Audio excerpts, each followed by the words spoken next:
सतलोक धाम TV को subscribe जरूर करें। नमस्कार जी। सत साहेब, कहाँ से आए हैं आप? लुधियाना। क्या नाम है आपका? सुनीता। संत रामपाल जी महाराज से नाम दीक्षा आपने कब ली? 4 जुलाई 2014। संत रामपाल जी महाराज से नाम दीक्षा लेने से पहले क्या आप कोई भक्ति साधना भी करती थी? सर, मैं भी राधा स्वामी पंथ से जुड़ी हुई थी। आपने कितने साल तक राधा स्वामी पंथ में भक्ति की? नाम दीक्षा तो सर मैंने ली 1997 में। उस वक्त जब मैंने ली ना 1997 में, तो जैसे मैंने 1997 में नाम दीक्षा ली, तो जैसे जिस परिवार से मैं जुड़ी थी वो ससुराल वाले वो भी सब कट्टर राधा स्वामी थे एकदम। जो मेरे हस्बैंड थे उन्होंने तो कभी ये नॉनवेज वगैरह टच भी नहीं किया था, मगर उनमें क्रोध अहंकार इतना ज़्यादा था, बहुत ज़्यादा। तो 1997 में जैसे नाम दीक्षा ली, उसके बाद मैं घर आई, तो उसके बाद घर में इतना क्लेश हुआ कि 97 में नाम दीक्षा ली, 99 में मेरा डिवोर्स हो गया। इतना लड़ाई झगड़ा हुआ। उसके बाद फिर मेरा 3 साल केस चलता रहा। उसके बाद मैं अपने मायके चली गई, तो फिर 3 साल ऐसी लड़ाई झगड़े का केस चलता रहा। 99 में डिवोर्स हो गया। उसके बाद हम अलग से रहने लग गए। तो उसके बाद फिर मेरा विश्वास तो उस भक्ति से बिल्कुल ही उठ गया था। तो मैंने राधा स्वामी डेरे में चिट्ठियाँ भी डाली, तो वहाँ भी मैंने आपका नाम दीक्षा ली, तो भी मेरे से ऐसे क्यों होने लग गया ये सब। उसके बाद मेरे को विश्वास तो रहा नहीं, उस ना मैंने वो भक्ति की। उसके बाद फिर दोबारा जब मैंने अपना घर बनाया, तो वहाँ पे हमारे ही कॉलोनी में ना राधा स्वामी सेंटर नया खुला। तो मैं सभी किसी को पहले बताती नहीं थी कि भाई मैं राधा स्वामी पंथ से जुड़ी हुई हूँ। तो फिर मैं जब सेंटर खुला ना, तो फिर मैंने बता दिया कि मैं भी इसी पंथ से जुड़ी हुई हूँ इतने साल से। तो कोई मेरी बात का यकीन ही नहीं कर रहा था। वो करे तुम मंत्र सुनाओ, तो मैंने बता दिया। वो कह रही हाँ भाई बात तो सही है, भाई यही मंत्र है।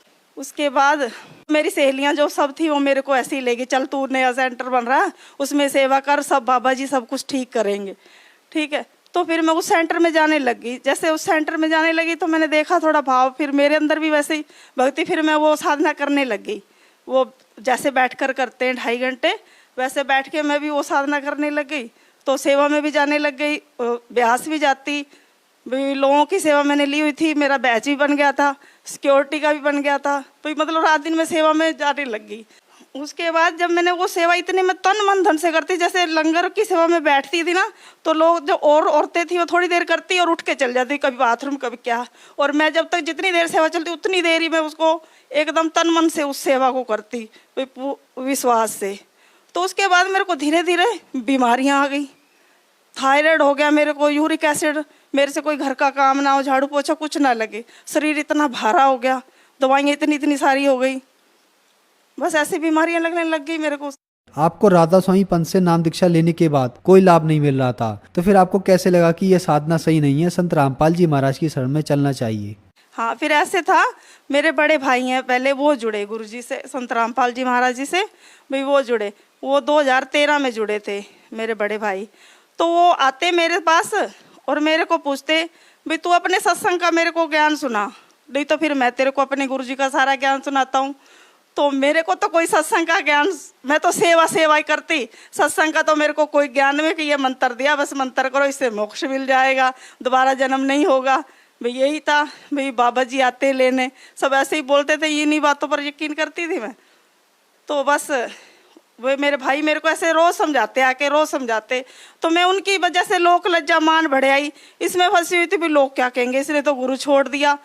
भाई जैसे एक मेरी दुकान भी है मनियारी की और ब्यूटी पार्लर भी, सभी मेरे राधा स्वामी जितने सबसे बहुत अच्छी जान पहचान थी। भाई सब क्या कहेंगे, ले इसने तो गुरु बदल लिया, वैसे कहते गुरु तो बदलना नहीं चाहिए।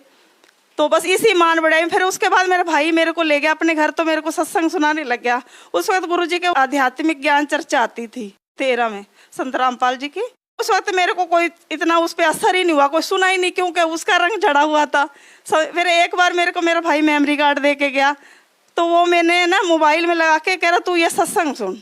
तो जैसे जैसे मैं सत्संग सतगुरु रामपाल जी महाराज के सत्संग सुनने लगी ना, तो जैसे जैसे मेरे को सारा ज्ञान समझ में आने लगा। भाई ये तो क्या था, हम क्या कर रहे थे, कितना ये इसमें दिया हुआ, ये तो कोई इसके नाम का भी हमको अर्थ नहीं पता। भाई जो ये मंत्र देते हैं भाई किसके हम कर रहे हैं नहीं कर रहे, ये तो सब काल की भक्ति है। तो फिर मेरे को सारा ज्ञान समझ में आने लग गया। मैंने जैसे ना 10-15 दिन ही सुना खूब लगातार, काम मोबाइल लीड लगा लेती, कान में काम करती रहती सत्संग। तो एक दिन मेरे को ना संत गुरु रामपाल जी महाराज, जैसे मैं सो रही थी जागते में ही, तो गुरुजी आए रात को सपने में, तो उन्होंने ना मेरी बॉडी पे एक ऐसा लेप लगाया, उसकी खुशबू मैंने आज तक कभी देखी ना सुनी, गोल्डन गोल्डन कलर का ऐसे लगाया। और मेरा बेटा मेरे साथ ही में सो रहा था, तो जैसे उन्होंने मेरे को लेप लगाया, जब मैं सुबह उठी तो मेरा शरीर एकदम हल्का, जैसे सारी बीमारियां खत्म हो गई, कोई बीमारी नहीं, एकदम तंदुरुस्त। मैं इतना भाग भाग कर सब घर का, कभी मेरे से पोछा नहीं लगता था, मैं सारा घर का काम करूँ, पोछा लगाऊं, सब कुछ करूं। तो मेरी मम्मी बोल रही तेरे को क्या हो गया, तू तो बड़ा काम करने लगी। तो फिर मैंने ना, जब मेरा भाई आया, फिर मैंने उसको ऐसे बताया, भाई रात को संत रामपाल जी गुरुजी है ना आपके, मेरे सपने में आए, मेरे को ऐसे लेप लगाया, मेरे को तो ठीक कर गए। मैंने उसके बाद कोई वो जो एक टैबलेट डेली खानी होती है खाली पेट, उसके बाद मैंने कोई गोली नहीं खाई, कोई कुछ नहीं खाया। फिर मैं अपने भाई से पीछे पड़ गई, मेरे को आश्रम ले चलो, मैंने नाम दीक्षा लेनी है, मेरे को ले चलो आश्रम। तो मेरा भाई बोल रहा कोई बात नहीं, अभी तू सत्संग सुन फिर ले। मैं कहा नहीं, तू अब मेरे को ले चल, बस अब मेरे को ले चल तू सत्संग, भाई मैंने जाना आश्रम, नाम दीक्षा लेनी है। फिर ऐसे फिर 4 जुलाई 2014 को फिर मैंने नाम दीक्षा संत रामपाल जी महाराज से ली। संत रामपाल जी महाराज से नाम दीक्षा लेने के बाद आपको क्या लाभ मिले? लाभ एक तो यही शारीरिक लाभ मिला कि सब बीमारियां जो है खत्म हो गई, कोई दवाई अब मेरी कोई थायराइड बिल्कुल कुछ भी नहीं है, मेरे को कोई बीमारी नहीं, एकदम तंदुरुस्त हूँ बिल्कुल, चाहे जितना मर्जी मैं काम करूँ, कोई थकावट नहीं, कोई कुछ नहीं। और ये तो ये बीमारियां सब ठीक हुई है। और जो दूसरे लाभ है, घर के लाभ, पहले मैं जब दुकान चलाती थी इतना मेरे को हाय थी ना, ये भी सामान ला के बेच लूँ, ये भी सामान ला के बेच लूँ, मतलब लगा रहा इसमें मुनाफा हो जाए, इसमें मुनाफा हो जाए, मगर होता कुछ नहीं था। कर्जा कभी सिर से उतरता नहीं था, उतना बाजार से उधार लाती माल और उसको बेचती, बस ऐसे लोग भाई इसकी दुकान बहुत चलती है, कर्जा सिर पे ऐसे ही रहता। और जब से संत रामपाल जी महाराज से जुड़े तब से तो सारा एक तो कर्जा उतर गया, कोई एक कर्जा कुछ भी नहीं है, बिल्कुल ही सब कर्जा खत्म हो गया, घर में सब आर्थिक लाभ, सब कुछ सुख सुविधा सब कुछ हो गई। और उसके बाद जैसे मेरी लड़की थी, मतलब कि पढ़ाई, तो उसको मैं पहले कोर्स करवाना चाहती थी, वो भी मैं सोचती रहती इतने पैसे कहाँ से लाऊं, भाई जैसे अब मेरे हस्बैंड तो है नहीं, भाई बच्चे मेरे, तो भाई कैसे कराऊं उसको, कैसे ना कराऊं। जब से संत रामपाल जी महाराज, उसको कोर्स भी करा लिया, 75,000 उसकी फीस लगनी थी, वो भी हो गया। उसके बाद उसका ऑटो का किराया 2,000 रुपये महीना था, वो भी हो गया। 1,00,000 1.5 लाख उसके कोर्स में, वो बड़े आराम से हो गया, कोई परेशानी नहीं आई, ये भी एक लाभ है।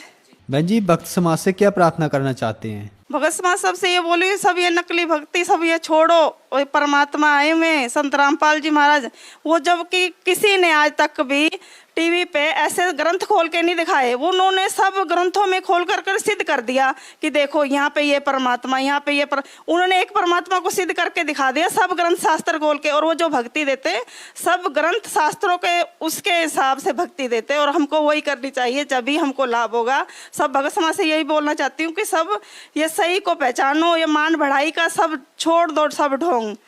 बहन जी, संत रामपाल जी महाराज से नाम दीक्षा कैसे ले सकते हैं? वो जो साधना चैनल पर सत्संग आता है शाम को, उसके नीचे जो येलो पट्टी उस पे नंबर लिखे हुए थे, वहाँ पे फोन करते हैं और सब जुड़ जाते हैं। हर शहर में नामदान स्थल खोले हुए गुरुजी ने। बहुत बहुत धन्यवाद जी। ठीक है, सत्संग।